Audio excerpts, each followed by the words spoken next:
ആദ്യമാണല്ലോ എന്താ പേനടുത്ത്. ഹലോ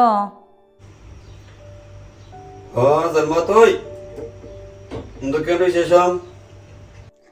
നല്ല വിശേഷാടാ. എന്തൊക്കെയാ അവിടുത്തെ പാട്? ദിലു എന്തേ? എന്ത് പാട് സൽമത്ത, ഇവിടുത്തെ ആള് ഒറ്റ സൈഡായിക്കുന്നു.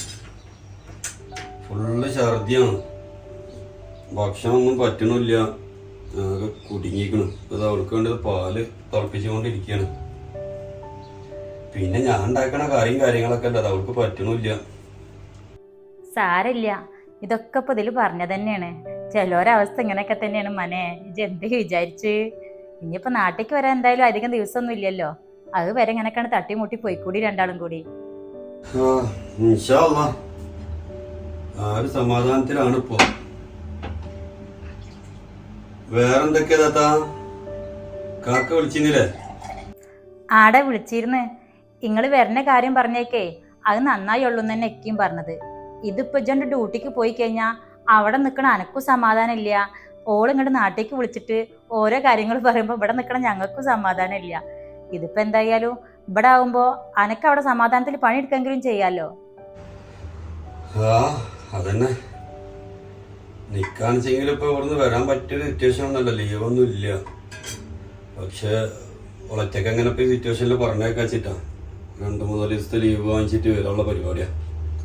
അതന്നെ നല്ലത്. ഇജ്ജ് എങ്ങനെയെങ്കിലും ലീവ് ഒപ്പിച്ചിട്ട് കുറച്ച് ദിവസത്തിനാണെങ്കിലും ഓളെ കൂടെ പോരാൻ നോക്ക്. ഒറ്റക്ക് പറഞ്ഞേക്കുന്നത് വേജാർ തന്നെയാണ്. നോക്കട്ടെ. അല്ല അമ്മ ഇപ്പൊക്കെ അവിടെ? ഇപ്പൊ പള്ളിയിൽ പോയിക്കണ്, ഇമ്മ കുളിക്കാണ്. എന്നാ ശരി എന്നാ സൽമാത്ത, ഞാൻ വിളിക്കട്ടാ. ഞാൻ ഓൾക്ക് എന്തേലേ തിന്നാൻ കൊടുക്കാൻ പറ്റുമോ നോക്കട്ടെ. ആയിക്കോട്ടെ എന്നാ വെച്ചാളെ. ഉമ്മാട് ഞാൻ പറഞ്ഞോളാം. ഇജ്ജ് നാളെ ഓളം ഓക്കെ ആകുമ്പോൾ വിളിക്ക് രണ്ടാളും കൂടി ട്ടാ. ശരി എന്നാ. ആയിക്കോട്ടെ. അതിന് പഠിച്ചോനെ എനിക്ക് ഒരുപാടും കൂടാതെ വേഗം എത്തി കിട്ടിയാൽ മതിയായിരുന്നു.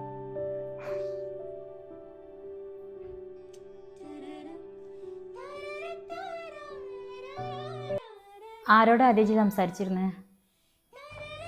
അത് സൽമാത്തയാണ്. ഈ ഒരു കാര്യം ചെയ്യ്, പാല് കുടിച്ചിട്ട് കിടക്ക്. എന്നെ കൊണ്ട് യാഗ ഇടങ്ങാറായില്ലേ?